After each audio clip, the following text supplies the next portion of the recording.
राम राम जी सभी भाई बहनों को। मैं हूं बाबा रामदास और आप देख रहे हैं बाबा की खरी खोटी। दिल्ली के ठग नटवर लाल की तरफ से एक बड़ा मजेदार सा समाचार आ रहा है। आज दो बातें हुई। दिल्ली के ठग नटवर लाल ने सुप्रीम कोर्ट में रेगुलर बेल की अर्जी लगा रखी थी। कल रात को सीबीआई पहुंच गई तिहाड़ जेल कि आइए हुजूर। तो अब कल ही ये क्लियर हो गया था कि अब बेल वेल नहीं मिलनी। अगर बेल मिल भी गई तो नटवरलाल जेल से बाहर नहीं आ रहा है। ये कल ही क्लियर हो गया था। फिर भी आज वे सुप्रीम कोर्ट में अर्जी लगा रखी थी तो बेल पे सुनवाई तो होनी थी। इधर कल रात को ही ये खबर फ्लैश हो गई थी कि सीबीआई जो है तिहाड़ जेल पहुंच गई है नटवरलाल की कस्टडी लेने के लिए, गिरफ्तार करने के लिए। तो आज सब सुबह उनको गिरफ्तार करके कोर्ट में प्रस्तुत किया गया और कोर्ट में बाकायदा जिरह बहस हुई। क्योंकि जब भी कोर्ट में जो एजेंसी है वो प्रस्तुत करती है एक्यूज्ड को तो रिमांड मांगती है, तो उसको जस्टिफाई करना होता है कि साहब हमने इस आदमी को इसलिए पकड़ा है, इसके खिलाफ फिलहाल ये सबूत है और अब हमें इससे और पूछताछ करनी है या इससे सबूत इकट्ठे करने हैं। तो आज सीबीआई ने बड़ा मजेदार बयान दिया। इसने कहा जी पिछले अगस्त में जब हमने इसको एज ए विटनेस बुला के जब इससे पूछताछ की थी, 9 घंटे इससे पूछताछ हुई थी अगस्त 2023 में। तब इसने ये बयान दिया था कि जी ये जो दिल्ली की जो एक्साइज पॉलिसी है, जो शराब घोटाला है, इसमें मेरा कोई लेना देना नहीं है। ये तो जी मनीष सिसोदिया जो डिप्टी सीएम थे, ये तो उनकी कारस्तानी है सब, मेरा तो कोई मतलब ही नहीं है। ये इसने उस पूछताछ में बयान दिया है। तो इसके बयान को आज सीबीआई ने कोर्ट के सामने कहा साहब ये ऐसा बोलता है, जबकि चीफ मिनिस्टर ये था, पर ये इतना शातिर है कि इसने एक तो कोई विभाग अपने पास नहीं ले रखा और ये किसी फाइल पे साइन नहीं करता, क्योंकि ये सिस्टम का आदमी है ना, ये समझता है, ये सिस्टम को समझता है। मैं आपको एक बड़ी मजेदार बात बताता हूं। एक फिल्म का डायलॉग है कि अगर पुलिस से छुपना है तो किसी पुलिस वाले के घर में छुप जाओ, अगर पुलिस से बचना है तो पुलिस वाला ही बचाएगा। ये एक आम धारणा है, एक प्रचलित व्यवस्था है। मैं एक बार और आपको बड़ा मजेदार किस्सा बताता हूं। हम जब वो गुरुकुल नुमा स्कूल चलाते थे गांव में ना, तो एक बार हमारे यहाँ प्रोविडेंट फंड वाले आ गए और हमारे विद्यालय में जबरदस्ती 20-25 लोगों के नाम एम्प्लॉयज के दर्ज कर गए। बोले जी आपके यहाँ प्रोविडेंट फंड लागू हो गया। तो मैंने कहा भाई हमारी तो ऐसी कोई व्यवस्था ही नहीं है। उनकी चिट्ठी आती थी, हम फाड़ के फेंक देते थे। तो एक बार उनका एक इंस्पेक्टर आया, हमारे यहाँ आके बैठ गया। तो बोला जी आपके यहाँ वो हमारा नोटिस आता है, आपको जवाब ही नहीं देते। मैं कहा हाँ जी आपका नोटिस आता है और हम उसको फाड़ के फेंक देते हैं। बोला क्यों? मैंने कहा क्योंकि हमारी वो व्यवस्था ही नहीं है। वो सरकारी जो आप कागज का पेट हमसे भरवाना चाहते हो हम भर ही नहीं सकते। उसने बोले यार फिर भी एक सरकारी कागज तो निकल गया, नोटिस निकल गया, उसका कुछ तो करना पड़ेगा। मैंने कहा हम कुछ ना करेंगे, अगर तुम ज्यादा परेशान करोगे तो हम ये तो पेड़ के नीचे बच्चे बैठा के पढ़ाते हैं, ये बंद कर देंगे। तो बोले ऐसे कैसे बंद कर दोगे? सरकार, मैंने कहा हमारे पास कोई सरकारी मान्यता नहीं है। बोले कहीं से तो मान्यता होगी। तो मैंने कहा हमारी कहीं से मान्यता नहीं, हम तो बच्चों को पेड़ के नीचे बैठा के पढ़ा रहे हैं, बंद कर देंगे। मैंने कहा अच्छा। कहते यार ये तो बात सही कही तुमने, बंद तो कर दोगे तुम, पर ये बताओ ये बोर्ड जो लगा रखा है ये तो चेंज करोगे ना, या कहीं और ले जाओगे? तो बोला हाँ। उसने बोला इस पे तो 500 रुपये खर्च होंगे ना? बोला हाँ। उसने कहा ये जो स्टेशनरी छपवा रखी है ये, इसके भी 1,000-1,500। हाँ, मैंने कहा हाँ 2-3 हज़ार खर्च होंगे। बोले 2-3 हज़ार में तुम्हें तरीका ही बता दूंगा, तुम्हें इस कागज का पेट कैसे भरना है। बोला हाँ। मैंने कहा बता। तो उस विभागीय कार्रवाई से कैसे बचना है ये उसी विभाग के आदमी ने हमें बता दिया। अपने विभाग का सारा कच्चा चिट्ठा तो आदमी जानता है ना। तो उसने, उसको लगा यार अच्छा बढ़िया सोशल काम कर रहे हैं, बच्चों को पढ़ा रहे हैं, गरीब बच्चों के साथ संस्थाएं काम कर रही है, कुछ लोग काम कर रहे हैं, तो वो इम्प्रेस हो गया हमारे से। तो उसने खुद हमें उस सरकारी कानूनी दावपेच से बचने का रास्ता बताया। तो सिस्टम ही आपको उलझाता है और सिस्टम ही आपको बचने का रास्ता बताता है। तो ये सिस्टम का आदमी था, आईआरएस अफसर था ना, इंडियन रेवेन्यू सर्विसेज। तो रुपए का क्या लेन देन घालमेल होता है, क्या लीगैलिटी इलीगैलिटी होती है, इसको केजरीवाल बहुत बेहतरीन तरीके से समझता था।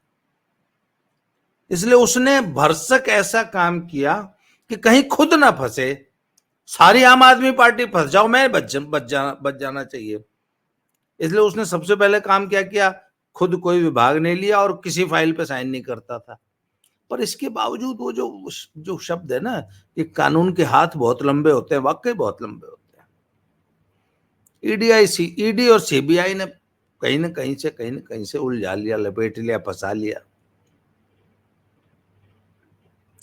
तो अब सीबीआई पहुंची हुई है कोर्ट कि साहब आइए, सरकारी दामाद बनिए, कुछ दिन हमारी सेवा भी ग्रहण कीजिए, हमारा आतिथ्य भी ग्रहण कीजिए।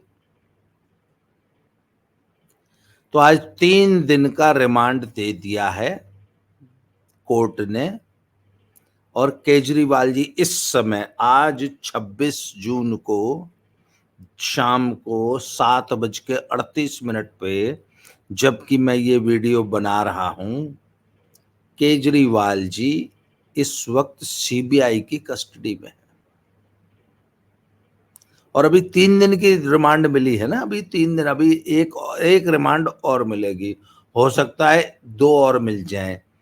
कुल मिला के 10 दिन तो सीबीआई रिमांड इनकी ले ही लेगी।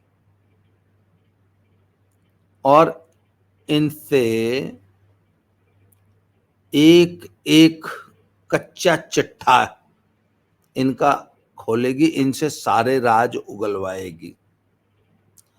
एक बार मैंने एक वीडियो और बनाई थी कि आखिर सीबीआई और ईडी या एनआईए जैसी जो प्रोफेशनल संस्थाएं होती हैं, इनकी कस्टडी से या इनके रिमांड से या इनके इंटेरोगेशन से लोग इतना डरते क्यों हैं?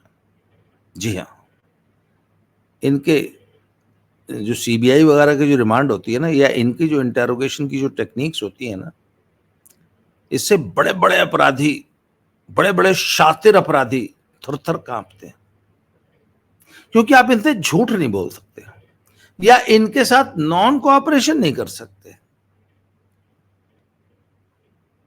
क्योंकि इनका इंटेरोगेशन का जो तरीका है वो बड़ा जबरदस्त है, वो बड़ा साइंटिफिक तरीका है, उसमें बहुत सारी साइंस इन्वॉल्व है। एक बार बहुत पहले, 1-1.5 साल पहले, मैंने एक वीडियो बनाई थी जिसमें मैंने इंटेरोगेशन के पीछे क्या साइंस होती है इस पे भी एक बार वीडियो बनाई थी मैंने। वो थोड़ा सा पोर्शन में आज रिपीट कर रहा हूं, क्योंकि ये यूट्यूब में क्या है कि बहुत सारे दर्शक हमारे नए जुड़ते हैं। तो कैन फॉलेट की एक बहुत फेमस बुक है, हाँ कैन फॉलेट की ही है, जैकडॉस। वो द्वितीय विश्व युद्ध में उसकी कहानी है कि फ्रेंच रेजिस्टेंस, जब जर्मनी ने फ्रांस पे कब्जा कर लिया था, तो फ्रांस के कुछ लोग जर्मन सेनाओं से, कुछ सिविलियंस जर्मन सेनाओं से लड़ रहे थे, वो उसको फ्रेंच रेजिस्टेंस बोलते थे।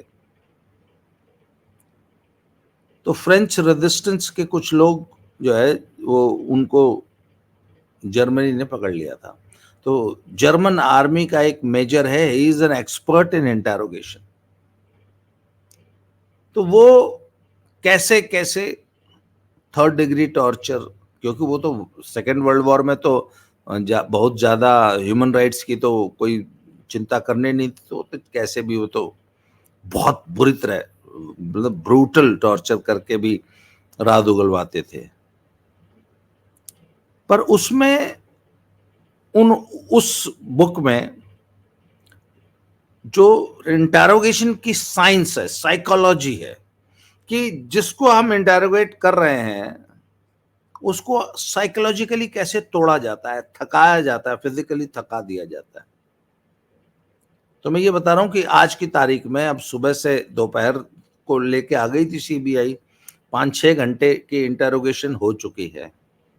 तो इस वक्त जो है एक कमरे में जिसमें बहुत तेज रोशनी वाले बल्ब जल रहे होंगे केजरीवाल के मुंह पे, उसको एक कुर्सी पे बिठा रखा होगा और उससे सीबीआई का एक अफसर एक क्वेश्चनर हाथ में लेके कुछ सवाल पूछ रहा होगा।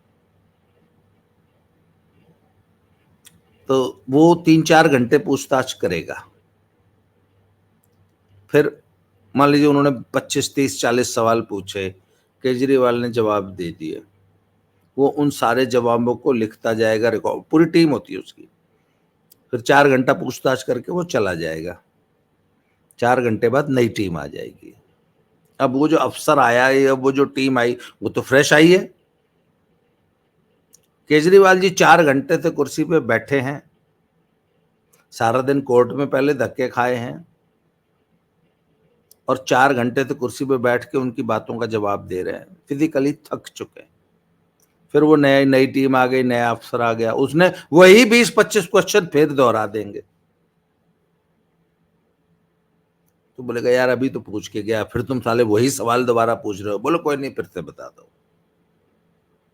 तो 4 घंटा वो पूछताछ करेगा, फिर से बता दो, फिर सारी बात वो रिपीट कर। अब इसमें क्या है कि आदमी ने झूठ बोला होता है बहुत सारी बातों पे, वो सारा रिकॉर्ड है, वीडियो भी है, ऑडियो भी रिकॉर्डिंग है, पेपर पे भी बयान लिखे गए हैं। अब क्या होता है कि जो केजरीवाल को वो सारी बातें याद रखनी है कि मैंने पिछले वाले अफसर को क्या जवाब दिया था। अच्छा, झूठ बोलने के लिए सब कुछ याद रखना पड़ता है। जब आदमी सच बोलता है तो कुछ याद नहीं रखना पड़ता, क्योंकि सच बोल रहा है, उसको सब याद ही है। झूठ में पता नहीं इस सवाल का पिछली बार क्या जवाब दिया। तो 4 घंटा फिर पूछताछ होगी। अब हो गए जी 8 घंटे। अब ये वाली जो पूछताछ है, मान लो रात को 12 बजे तक चली, फिर चलो जी वो अफसर चला गया, नई टीम आ गई, रात को 12 बजे, 12 से 4 उनने फिर पूछताछ करी, केजरीवाल को सोने नहीं दिया। अच्छा, वॉशरूम नहीं जाना देते, पानी पिलाते रहेंगे। वो उस नॉवल में तो दिखाया कि वो एक वुमेन को, बड़ी एरिस्टोक्रेटिक सी बड़ी संभ्रांत महिला को टॉर्चर कर रहा है, उससे इंटरोगेशन कर रहा है, तो उसको बियर पिलाता रहता है। फिर वो कहती है मुझे वॉशरूम जाना, वॉशरूम नहीं जाने देता, और वो बड़ी संभ्रांत महिला है, और उसको इस कदर जो है वो जो है उस कुर्सी पे ही रोक के रखता है, वॉशरूम जाना अलाउ नहीं करता। और सर्दी का मौसम है, खूब बियर पिला रखी है उसको उसने, तो वो कपड़ों में ही पेशाब कर देती है। तो उसको बहुत ज्यादा एम्बैरेसमेंट होता है और वो साइकोलॉजिकली टूट जाती है, और साइकोलॉजिकली टूट के सारी बात बता देती है, क्योंकि वो मनोवैज्ञानिक रूप से सरेंडर कर गई, क्योंकि वो एक संभ्रांत महिला थी, उसने जीवन में इतनी जिल्लत जलालत नहीं झेली थी। तो same thing applies with people like Kejriwal. Chief minister है ना, बहुत बड़ी हस्ती है ना, अपने आप को समझता है। अच्छा, ऐसे में क्या है कि जब साहब जो है इंटरोगेशन कर रहे हैं, तो एक आधा सिपाही है वो बीच में बदतमीजी करता रहता है। कई बार क्या है, जमीन पे उकड़ू बिठा देते हैं चोरों की तरह, बट एक आधा बीच में गाली गोली भी दे जाता है। तो क्या है कि वो जो गरूर है ना, उसको तोड़ते हैं आदमी को। आदमी मन में सोचता है कि यार मेरा क्या हाल हो गया, मैं कितना बड़ा, आई वॉज अ सेलिब्रिटी, मैं हिंदुस्तान के सबसे पॉपुलर नेताओं में एक बार गिनती उनमें, आज मैं चोरों की तरह यहाँ बैठा रखा हूँ, जेब कतरों की तरह। कई बार वाकई चोरों जेब कतरों के साथ लाइन में बिठा देते हैं। अफसर कुर्सी पे बैठा है, वो उकड़ू चोरों की तरह नीचे बिठा रखा है। हमारे यूपी पुलिस का तो टॉर्चर का एक और बहुत अच्छा तरीका, थूक के चटवाते लिटरली, तो थूक साले थूक, थूक दिया, बोले चाट इसको वापस। तो क्या है कि मतलब जलील करना, ऐसी 1000 टेक्निक्स होती हैं पुलिस के पास या एजेंसीज के पास।